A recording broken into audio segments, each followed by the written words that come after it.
यदि आप पाइथन का प्रोजेक्ट MySQL की कनेक्टिविटी के साथ बनाना चाह रहे हैं और प्रोजेक्ट बनाने में भी घबरा रहे हैं, परेशान हो रहे हैं, आपको समझ में नहीं आ रहा है कि प्रोजेक्ट की शुरुआत हम कैसे करें, कैसे कोडिंग करें, कैसे कनेक्टिविटी करें, तो उन लोगों के लिए ये बेहद ही खास वीडियो होने वाली है, क्योंकि मैंने इसमें पूरे प्रोजेक्ट को बनाकर दिखाया है। प्लस इसकी कोडिंग भी बहुत ही सिंपल है। जो आपके फंक्शंस के प्रोग्राम हैं प्लस जो थोड़ी सी कनेक्टिविटी है, उन दोनों को मिक्सअप करके मैंने ये प्रोजेक्ट बनाया है। तो जैसे आप लोगों को पता है कि मैंने बहुत सारे प्रोजेक्ट ऑलरेडी बना रखे हैं, इस प्रोजेक्ट को की भी शुरुआत में इसका आउटपुट दिखाकर करूंगा। दोस्तों, ये मेरा जो प्रोजेक्ट है स्टूडेंट रिकॉर्ड मैनेजमेंट सिस्टम से रिलेटेड है। तो सबसे पहले मैं इस प्रोजेक्ट का आउटपुट आपको दिखा देता हूं, समझा देता हूं कि इसकी वर्किंग कैसे, उसके बाद मैं इसकी कोडिंग लाइन बाय लाइन आपको सिखाने वाला हूं। तो चलिए मैं इसको रन करा के दिखाता हूं। दोस्तों, जब भी मैं इसको रन कराऊंगा तो सबसे पहले यहां पर ये मेरे से लॉगिन कराएगा। मैंने लॉगिन में यूजर नेम और पासवर्ड सेट कर रखा है। यूजर नेम मेरा कंप्यूटर है और पासवर्ड मेरा देवता है। तो यहाँ पर मैं अपना लॉगिन करता हूँ। यहाँ पे यूजर नेम में मैंने कंप्यूटर डाला और पासवर्ड में मैंने देवता डाला। अगर मैं यूजर नेम और पासवर्ड कुछ भी गलत लिखता हूं तो यहाँ पर ये एक एरर का मैसेज शो कर देगा कि आपने यूजर नेम और पासवर्ड गलत डाला है। दोस्तों, लेकिन यहाँ मैंने ठीक डाला है। जैसे ही मैं एंटर प्रेस करूंगा मेरा लॉगिन सक्सेसफुल यहाँ पे दिखाएगा और मुझे मेन मेन्यू शो करेगा। मेन मेन्यू में बिल्कुल बेसिक सी चीज़ें मैंने ली हैं जो एक प्रोजेक्ट के लिए बहुत ही इसेंशियल और इम्पोर्टेंट है। और दोस्तों, ध्यान ये रहे, जब भी आप प्रोजेक्ट बनाएं तो सबसे पहले उसकी डिज़ाइनिंग या फिर फॉर्मेटिंग बेहद ही अच्छी होनी चाहिए। क्यों? क्योंकि प्रोजेक्ट जो एग्जामिनर आता है वो सबसे पहले वो यही चीज़ देखता है और ये बेहद ही सिंपल होती है। हमें इसमें सिर्फ प्रिंट के स्टेटमेंट यूज़ करना होता है और अपनी फॉर्मेटिंग को ज़बरदस्त बनाना होता है। तो यहाँ पर मेन मेन्यू में हमने 5 ऑपरेशन परफॉर्म कराए हैं इस प्रोजेक्ट के माध्यम से, जिसमें सबसे पहले add record, display record, delete record, update record, search record और लास्ट में एग्जिट। ये हमारे मेन फंक्शन रहेंगे इस प्रोजेक्ट के। तो सबसे पहले हम अपना प्रोजेक्ट में एक रिकॉर्ड को ऐड करके दिखाते हैं। ऐड करने के लिए दोस्तों हमें 1 प्रेस करना होगा। हमने अपनी चॉइस में 1 डाल दिया। उसके बाद यहाँ पर वो कह रहा है कि एंटर डिटेल ऑफ स्टूडेंट, यानी हमें स्टूडेंट की डिटेल डालनी है। तो सबसे पहले रोल नंबर उसका मैं 10 डालता हूँ। उसके बाद यहाँ पे उसका नाम डालता हूँ। यहाँ पे सपोज मैं उसका नाम डालता हूँ शिवानी। फिर एंटर प्रेस करा, वो क्लास 12th डाल देता हूँ। उसके बाद इसकी फीस मैं डाल देता हूँ 5000।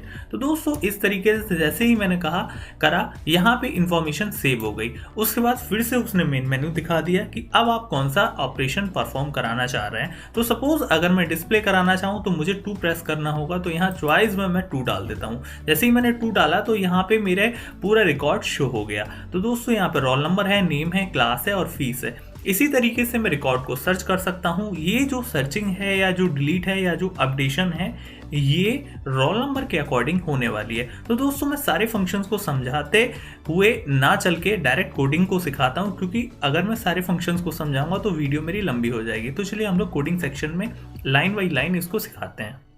दोस्तों, यहाँ से हमारा मेन स्टार्ट होता है, मेन फंक्शन जो सबसे मोस्ट इंपॉर्टेंट होता है और सबसे पहले मेन ही एग्जीक्यूट होता है। तो दोस्त, यहाँ पे हमने सबसे पहले यहाँ पे student management record management system यहाँ पे आपको एज अ कमेंट शो कर दिया। उसके बाद हमने क्या काम करा, यहाँ पर दोस्त हमने प्रिटी टेबल का मॉड्यूल जो है वो इम्पोर्ट कराया। अब आप लोग समझ रहे होंगे कि ये प्रिटी टेबल क्या है। दोस्तों, अगर हम अपने आउटपुट में जो हमारा डेटा है उसको टेबलर फॉर्म में शो कराना चाहें तो उसके लिए हम लोग प्रिटी टेबल यूज करते हैं। इसका एक मॉड्यूल होता है, हमें सबसे पहले उसको इंपोर्ट कराना होता है और अपने सिस्टम में प्रिटी टेबल को इंस्टॉल करना होता है। प्रिटी टेबल कैसे इंस्टॉल करते हैं, उसके लिए आप जो स्क्रीन पर कोडिंग दिख रही है या जो स्टेप्स दिख रहे हैं, प्लीज आप उनको फॉलो करके अपने सिस्टम में प्रिटी टेबल को इंस्टॉल कर सकते हैं। तो यहाँ पर हमने इसके मॉड्यूल को क्या काम करा, इंपोर्ट करा लिया। उसके बाद दोस्त हमारा अगला नंबर आता है एसक्यूएल के कनेक्टर को इंपोर्ट कराना। एक चीज और मैं आपको बता दूं कि सबसे पहले प्रोजेक्ट बनाने के लिए आपके पास क्या क्या होना चाहिए। आपके पास एक सिस्टम, कंप्यूटर या लैपटॉप होना चाहिए। उसके बाद आपके उस सिस्टम में पाइथन इंस्टॉल होनी चाहिए, प्लस MySQL इंस्टॉल होना चाहिए। उसके साथ साथ MySQL कनेक्टर इंस्टॉल होना चाहिए। ये सारी चीज़ें आपके सिस्टम में होनी चाहिए। उसी के बाद कनेक्टिविटी, पाइथन का प्रोजेक्ट और MySQL का डेटाबेस, ये तीनों पॉसिबल है। तो दोस्तों, जब ये सारी चीज़ हमारे सिस्टम के पास होंगी तो हमें क्या काम करना है, हमें सबसे पहले क्या कनेक्टर जो उसका कनेक्टर का पैकेज है उसको इंपोर्ट कराना है। उसके बाद कनेक्टर का जो पैकेज को इंपोर्ट कराने के बाद हमें कनेक्शन क्रिएट करना होता है। दोस्तों, इस लाइन से हमारा कनेक्शन क्रिएट होता है। यहाँ पे माई डेटाबेस जो है वो कनेक्शन का ऑब्जेक्ट है। कनेक्शन क्रिएट करने के लिए हमें एक ऑब्जेक्ट की ज़रूरत होती है। तो यहाँ पर माई डेटाबेस को मैंने कनेक्शन का ऑब्जेक्ट बनाया। उसके बाद ये पूरी कोडिंग जो है वो कनेक्शन करने के लिए बहुत मोस्ट इंपॉर्टेंट है, जिसमें आप mysql.connector.connect लिख करके यहाँ पे आप अपने सिस्टम की जानकारी देते हैं, यानी एसक्यूएल की जानकारी देते हैं। हॉस्ट में लोकल हॉस्ट आता है, यूजर में रूट आती है और पासवर्ड में 12345। दोस्तों ये एसक्यूएल का मेरा पासवर्ड है 12345। अगर आपने अपने एसक्यूएल में कोई भी और पासवर्ड सेट कर रखा है तो यहाँ पर आपको वो ही पासवर्ड लिखना होगा। यहाँ पर कनेक्शन क्रिएट होने के बाद अब बारी आती है डेटाबेस और टेबल को क्रिएट करने की। दोस्तों सबसे पहला ही काम हमारा एसक्यूएल में ये होता है कि डेटाबेस को क्रिएट करना। तो यहाँ पर हम लोग स्टूडेंट रिकॉर्ड के नाम से एक डेटाबेस को क्रिएट करते हैं। तो यहाँ मैंने वही क्वेरी लिखी है।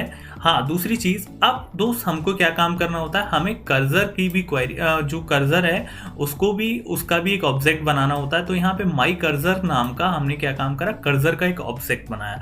अब बात ये आ रही है जो कर्सर फंक्शन है वो क्या काम करेगा। दोस्त कर्सर फंक्शन ही जो रो बाई रो प्रोसेसिंग होती है हमारे रिकॉर्ड में, उसके लिए ही बहुत मोस्ट इंपॉर्टेंट होता है। तो हमें इसका जो ऑब्जेक्ट है वो भी बनाना जरूरी है। तो यहाँ हमने माई कर्सर नाम से इसका ऑब्जेक्ट बनाया। उसके बाद हम एग्जीक्यूट फंक्शन के द्वारा अपनी एसक्यूएल की क्वेरी पाइथन के कोड में रन कराते हैं। तो यहाँ पर माई कर्सर यानी जो कर्सर का ऑब्जेक्ट है हमने वो लिया। उसके बाद डॉट एग्जीक्यूट फंक्शन मैंने आपको बता दिया कि इसी से ही क्या होगा, एसक्यूएल का स्टेटमेंट जो होंगे वो एग्जीक्यूट होंगे। तो दोस्तों जैसे आपको याद होगा कि डेटाबेस क्रिएट करने के लिए आप सबसे पहले क्रिएट डेटाबेस, उसके बाद डेटाबेस का नाम लिखते हैं। तो यहाँ पर भी मैंने वही करा है, मैंने क्रिएट लिखा है, डेटाबेस लिखा है, उसके बाद मैंने डेटाबेस का नाम लिखा है स्टूडेंट रिकॉर्ड। लेकिन उससे पहले मैंने छोटी सी एक चीज और लिख दी, इफ नॉट एग्जिस्ट। दोस्तों इफ नॉट एग्जिस्ट मैंने इसलिए लिखा कि अगर आपके डेटाबेस में स्टूडेंट रिकॉर्ड नहीं है तो ये क्रिएट हो जाएगा। अगर ऑलरेडी स्टूडेंट रिकॉर्ड के नाम से कोई डेटाबेस है तो यहाँ पर स्टूडेंट रिकॉर्ड दोबारा डेटाबेस क्रिएट नहीं होगा। तो यहाँ पर दोस्तों डेटाबेस क्रिएट करने के बाद हमें अगला काम होता है उस डेटाबेस को यूज करना। तो यहाँ पर मैंने यूज स्टूडेंट रिकॉर्ड भी लिख दिया है। फिर हमारा अगला काम है टेबल को क्रिएट करना। दोस्तों मैं आपकी जानकारी के लिए बता दूं, मैंने यहाँ पे केवल एक ही टेबल का यूज करा है, स्टूडेंट्स नाम की टेबल है। स्टूडेंट्स की नेम की टेबल में मैंने 4-5 फील्डों को यूज करा है, जिसमें हमारा रोल नंबर, नाम, उसके बाद क्लास, उसके बाद फीस, ये सारी चीजें हमारी रहेंगी। तो यहाँ पे हमने क्या काम करा, यहाँ हम एक स्टूडेंट्स नाम की टेबल्स को क्रिएट कर रहे हैं। तो उसके लिए मैंने क्वेरी लगाई create table if not exist student, ठीक है। और यहाँ पर रोल नंबर, नेम, क्लास, ठीक, इनके हमने डेटा टाइप ही रोल नंबर के इंटीजर, नेम के बैरकैर, क्लास के भी बैरकैर, उसके बाद फीस हमने इंटीजर में लिया है। तो दोस्त हम इतनी ही इसमें क्या काम कर रहे हैं, इतनी फील्ड ले रहे हैं। अब उसके बाद हमारा डेटाबेस क्रिएट हो गया, टेबल क्रिएट हो गई। अब सबसे पहले हम लॉगिन कराते हैं, ठीक है। तो लॉगिन के लिए भी मैंने क्या काम करा, वाइल में लिखा है, ठीक, वाइल ट्रू। क्यों, क्योंकि लॉगिन के ही अंदर हमारा क्या है, पूरा कोड है। तो हमने लॉगिन कराया। उसके बाद यहाँ पर हमने इसके जो फॉर्मेटिंग के लिए ये तीनों लाइन लिखी हैं, ठीक, जो हमें आउटपुट में बहुत खूबसूरत तरीके से दिखती हैं। अब यहाँ पे सबसे पहले यूजर नेम और पासवर्ड में हमने यूजर से यूजर नेम और पासवर्ड इनपुट कराया।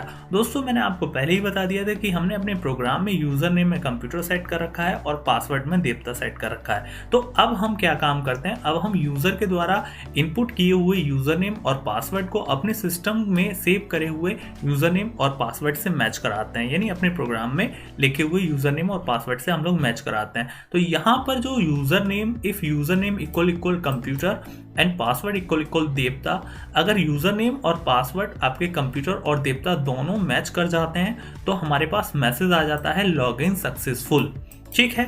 उसके बाद दोस्त हमने एक मेन फंक्शन यानी एक फंक्शन बना रखा है सक्सेस नाम का। बाकी पूरी कोडिंग हमारी सक्सेस में है, यानी अगर लॉगिन सक्सेसफुली हो जाता है तो दोस्त हमारा सक्सेस नाम का फंक्शन जो है वो कॉल होगा, ठीक। सक्सेस नाम के फंक्शन में मैंने पूरी प्रोग्रामिंग कर रखी है अपने प्रोजेक्ट की। क्यों, क्योंकि जब हमारा लॉगिन सक्सेसफुल होगा तभी तो हम प्रोजेक्ट में आगे बढ़ पाएंगे, इसीलिए मैंने यहाँ सक्सेस को कॉल करा दिया। अगर यूजर नेम और पासवर्ड गलत होगा तो दोस्त एल्स में मैंने यहाँ पे लिख दिया है कि इनवैलिड यूजर नेम और पासवर्ड, यानी यूजर नेम और पासवर्ड जो है वो कैसा है, इनवैलिड है। तो दोस्त अगर हमारा यूजर नेम और पासवर्ड बिल्कुल करेक्ट है, लॉगिन सक्सेसफुल हो गया है, तो सक्सेस फंक्शन कॉल करेगा। तो अब हम लोग जाते हैं सक्सेस फंक्शन की डेफिनेशन की तरफ, जहां पे हमने पूरे सक्सेस फंक्शन को डिफाइन करा है। तो सक्सेस फंक्शन हमने सबसे ऊपर डिफाइन करा है ये रहा। तो यहाँ पे जब भी किसी भी फंक्शन को डिफाइन करते हैं तो हम आगे डेफ लगाते हैं, उसके बाद उस फंक्शन का नाम लिखते हैं और उसके बाद यहाँ पर उसका फंक्शन के जो ब्रैकेट्स हैं वो लगाते हैं। अब दोस्त इसमें हमने वाइल ट्रू लिया है। वाइल ट्रू हमने क्यों लिया है? क्योंकि हम यहाँ पे क्या काम करा रहे हैं, यहाँ पे बार बार हमको मेन मेन्यू चाहिए, तो इसीलिए हमने यहाँ पे वाइल ट्रू लिया है। जब तक ये हमारी कंडीशन ठीक होगी तब तक ये हमारा काम करेगा। तो यहाँ पे मेन मेन्यू को हमने यहाँ पे सबसे पहले प्रिंट करा दिया है। हमने यूज़र से कहा है कि अगर तुमको रिकॉर्ड को ऐड करना है तो 1 दबाओ, डिस्प्ले कराना है तो 2 दबाओ। इसी तरीके से हमने यहाँ पे एक नंबर दिया है, यानी यूज़र की चॉइस हमने पूछी है। उसके बाद हमने सबसे पहले ए में दोस्त क्या काम करा है, यूजर की चॉइस को इनपुट कराया है। ठीक है, जो भी यूजर की चॉइस होगी 1 2 3 4 5 6 इसके अकॉर्डिंग यूजर ए में इनपुट करेगा अपनी चॉइस। अब अगर वो 1 प्रेस कर रहा है तो इसका मतलब वो ये चाह रहा है कि रिकॉर्ड को ऐड करना। यहाँ पे अगर वो यूजर यानी ए इक्वल 1 है तो क्या होगा, यहाँ पे हमारा ऐड रिकॉर्ड की कोडिंग आ गई। तो दोस्तों यहाँ से लेके यहाँ तक जितनी भी कोडिंग है ये हमारे डेटाबेस में एक रिकॉर्ड ऐड करने की कोडिंग है। तो देखिएगा यहाँ पर मैंने एक प्रिंट के सिंपल से स्टेटमेंट दिए हैं, एंटर डिटेल ऑफ स्टूडेंट।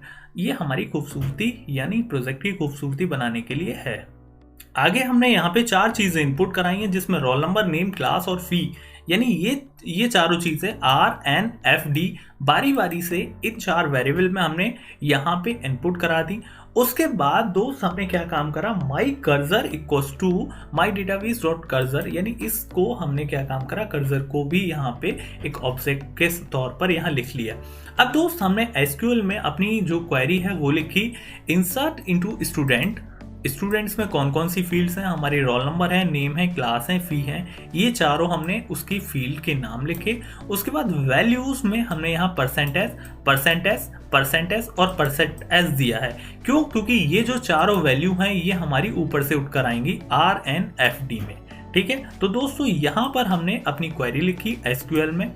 उसके बाद वैल्यू नाम के एक वेरिएबल में हमने एक टपल लिया जिसमें RNFD हमने इन चारों को लिख दिया।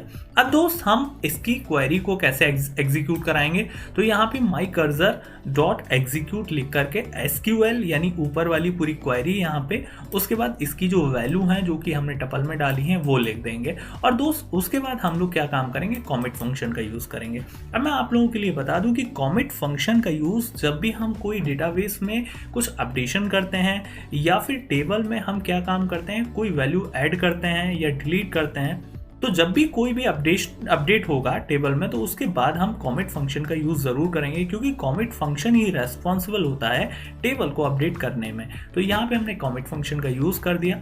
उसके बाद यहाँ पे अपना सिंपल से एक प्रिंट का स्टेटमेंट दे दिया कि इंफॉर्मेशन सेव। और दोस्त यहाँ पर एक लाइन और हमने प्रिंट करा दी जो कि फॉर्मेटिंग से रिलेटेड है।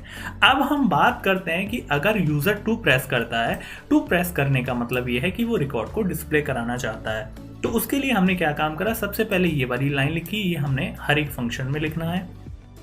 उसके बाद हमने अपनी क्वेरी को एग्जीक्यूट करा कि सिलेक्ट एस्टिक फ्रॉम स्टूडेंट्स। अगर आपको ध्यान हो तो आप जो डेटाबेस में यानी MySQL में अगर कोई टेबल को शो कराना चाहते हो तो आप लिखते हो सिलेक्ट एस्टिक फ्रॉम स्टूडेंट, यानी सिलेक्ट एस्टिक फ्रॉम उसके बाद टेबल का नेम। तो वही क्वेरी हमने यहाँ पे लिखी है। उसके बाद दोस्त हम फैच ऑल फंक्शन का यूज करेंगे, यानी यहाँ से हमारा जो डेटा है, यहाँ से डेटा जो पहुंचेगा हमारे माई कर्जर ऑब्जेक्ट में, उसके बाद फैच ऑल फंक्शन का काम ये है कि सभी को जितनी भी रोज हैं उनको एक टपल की फॉर्म में वो क्या काम करेगा, फैच करेगा। और दोस्त उसने फैच करके हमारे किस वेरिएबल में डाल दी, माई रिजल्ट वेरिएबल में डाल दी। अब यहाँ पे हमने क्या काम करा, यहाँ दोस्त प्रिटी टेबल को यूज करा, तो हमने लिखा टी में एक नया एक वेरिएबल लगाया। उसके बाद प्रिटी टेबल, यहाँ पे रोल नंबर, नेम, क्लास और फीस, हमें पता है ये चारों चीजें ही हमारी फैच होकर आने वाली हैं। तो यहाँ रोल नंबर, नेम, क्लास और फीस, इनको हमने क्या काम करा है, टी में स्टोर करा लिया। उसके बाद फॉर का लूप चला करके दोस्त हमने यहाँ पर वो चीज प्रिंट करा ली, यानी इससे हमारा डेटा जो होगा वो डिस्प्ले हो जाएगा। अब अगर वो यूजर 3 प्रेस कर रहा है, यानी ए में वो 3 दबा रहा है, तो इसका मतलब ये है वो स्टूडेंट्स को सर्च करना चाह रहा है रोल नंबर के अकॉर्डिंग। तो इफ ए इक्वल 3, अगर ए में वो 3 प्रेस कर रहा है तो सर्चिंग हो जाए। तो इसके लिए दोस्त मैंने यहाँ 3 लाइनें फॉर्मेटिंग के तौर पर लिखी हैं जो कि हमारे आउटपुट में दिखेंगी और अच्छी लगेंगी। उसके बाद हम सबसे पहले क्या मांगते हैं, हम सबसे पहले उस बच्चे का, उस स्टूडेंट का रोल नंबर हम इनपुट कराते हैं, जो और रोल नंबर हमें क्या काम करना है, सर्च करना है। तो वो जो सर्चिंग का है वो R_1 नाम का एक मैंने वेरिएबल ले लिया है, इसमें हम उसका रोल नंबर इनपुट करा रहे हैं। उसके बाद दोस्त अपना यही वाली लाइन जो हमें लिखनी है ज़रूरी, वो हमने यहाँ लिखी। अब हम क्या काम करते हैं, यहाँ पर एग्जीक्यूट करते हैं कि हमें केवल वो उसका रिकॉर्ड दिखे, select string from student where roll number equal to this, यानी जो रोल नंबर यूजर ने इनपुट करा है हमें केवल उसका ही जो रिकॉर्ड है वो पूरा दिखे। और दोस्त इसके करने के बाद हम यहाँ पर फैच ऑल फंक्शन का यूज़ करके उसको माई रिजल्ट में फैच करा लेते हैं और प्रिटी टेबल के माध्यम से हम उसको क्या काम करते हैं, शो कर देते हैं। तो इस तरीके से जो भी रोल नंबर का डेटा यूज़र चाहता है वो हम आराम से प्रिंट करा सकते हैं। और अब अगला है डिलीट स्टूडेंट्स, यानी स्टूडेंट्स का रिकॉर्ड हमें डिलीट करना है, किसके अकॉर्डिंग, रोल नंबर के अकॉर्डिंग। तो दोस्त इसके लिए यूज़र को 4 दबाना होगा, क्योंकि ऊपर मैंने जो फंक्शंस हैं, जो मेन मेन्यू है उसमें मैंने सेट कर रखा है कि 4 अगर दबाए तो हमारा रिकॉर्ड जो है वो डिलीट हो जाए। तो इसलिए अगर ए में यूज़र जो है वो 4 प्रेस कर रहा है अपनी चॉइस में तो रिकॉर्ड डिलीट होगा। उसके लिए हमने यहाँ पे शुरू की जो 3 लाइनें हैं वो फॉर्मेटिंग के तौर पे लिखी हुई हैं। फिर हमने वही R_1 में हमने रोल नंबर इनपुट करा लिया है, वो रोल नंबर जिसका यूज़र रिकॉर्ड डिलीट करना चाह रहा है। उसके बाद यहाँ पे सिंपल सा हमने वही लाइन यूज़ करी है, कर्सर ऑब्जेक्ट वाली।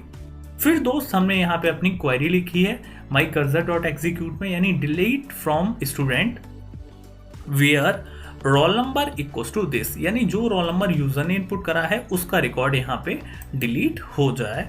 उसके बाद माई डाटाबेस डॉट कॉमिट फंक्शन का हमने दोस्त यहाँ यूज करा, क्योंकि मैंने आपको पहले ही बताया था जब भी टेबल में कोई भी अपडेशन होगी तो अपडेशन जो हमें दिखेगी वो कॉमिट फंक्शन के एग्जीक्यूट करने के बाद ही दिखेगी। तो यहाँ पर जब हमने ऐड स्टूडेंट करा था तो भी हमारी टेबल में अपडेशन हुई थी, जब हम डिलीट कर रहे हैं तो भी हमारी अपडेशन हो रही है। तो इसलिए दोस्त हमें कॉमिट फंक्शन का यूज करना बेहद ही जरूरी है। और उसके बाद मैंने यहाँ पे प्रिंट लिख दिया कि रिकॉर्ड स्टूडेंट सक्सेसफुली, यानी स्टूडेंट का रिकॉर्ड जो है वो सक्सेसफुल डिलीट हो गया। अगर यूजर 5 दबा रहा है तो दोस्त क्या हो, उसकी फीस में अपडेशन हो जाए, 5 दबाने पर उसकी फीस अपडेट होगी। तो दोस्त हमने क्या काम करा, यहाँ पे इलिफ में लिखा कि अगर यूजर ए में यानी चॉइस में 5 दबा रहा है तो यहाँ फीस अपडेट होगी। फीस अपडेट होने के लिए सबसे पहले मैंने उस रोल नंबर को इनपुट कराया जिस रोल नंबर को यूज़र क्या काम करा रहा है, जिस रोल नंबर की फीस को वो अपडेट करना चाह रहा है। तो R_1 में मैंने फीस ले ली। उसके बाद दोस्त हमने क्या काम करा, हमने नई फीस ली, वो फीस ली जो अपडेशन है एक्चुअल में, तो उसको मैंने न्यू फी नाम के एक वेरिएबल में इनपुट करा लिया।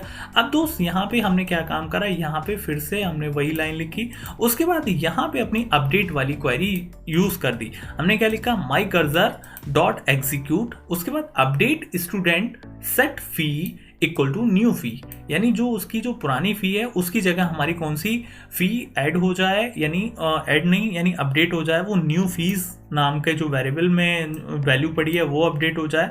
और किसकी हो, जिसका रोल नंबर यूज़र के इनपुट के अकॉर्डिंग हो, यानी वो रोल नंबर जिसने यूज़र ने इनपुट करा है उसी रोल नंबर के बंदे की यानी स्टूडेंट की जो फीस है वो पुरानी वाली हट करके जो नई इनपुट करी है फीस वो आ जाए। और उसके बाद दोस्त हमारी टेबल में अपडेशन हुआ, यानी हमें कॉमिट फंक्शन का लगाना बेहद ही ज़रूरी है।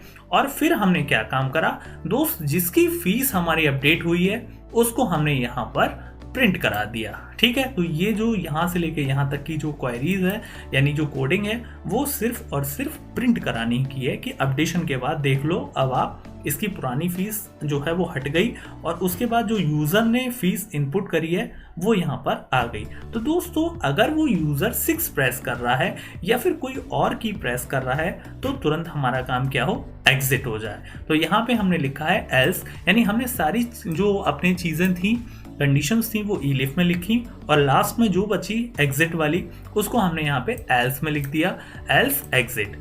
और दोस्त यहाँ से फिर हमारा मेन वो शुरू हो गया। ठीक है, तो आपको शायद ये कोडिंग समझ में आई हो और मैं आपको ये एक बार फिर से दिखा देता हूँ और आपकी जानकारी के लिए बता दूँ कि मैंने टर्म 2 के चैप्टर वाइज रिवीजन स्टार्ट कर दिए हैं। और आप प्लीज़ एक बार हमारी प्लेलिस्ट में जाएं और सारी वीडियोस को चेक करें, कंटेंट को चेक करें, और अगर आपको पसंद हो तो प्लीज़ आप हमें सपोर्ट करें, लाइक करें, शेयर करें एंड सब्सक्राइब करें। Thank you. मैं आपको एक बार कोडिंग और दिखा देता हूँ। तो दोस्तों यहाँ से हमारा मेन फंक्शन स्टार्ट हुआ है। तो ये हमारी पूरी कोडिंग है। ठीक, यहाँ तक हमारा मेन है। उसके बाद हमने बस सिर्फ और सिर्फ अपना एक डिफाइन फंक्शन, सॉरी सक्सेस नाम का फंक्शन है, उसकी पूरी कोडिंग करी है। तो ये सक्सेस नाम का पूरा फंक्शन है, आप देख लीजिएगा। ये सिंपल प्रिंट का है, ये रिकॉर्ड को ऐड करने का है यहाँ से लेके यहाँ तक, और ये डिस्प्ले करने का है यहाँ से लेके यहाँ तक, ये सर्च करने का है, ये डिलीट करने का है,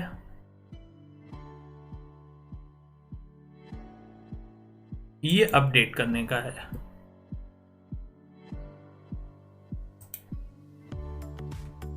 और ये एग्जिट करने का है। आई होप आपको वीडियो पसंद आई होगी। Thank you and thank you for watching my videos.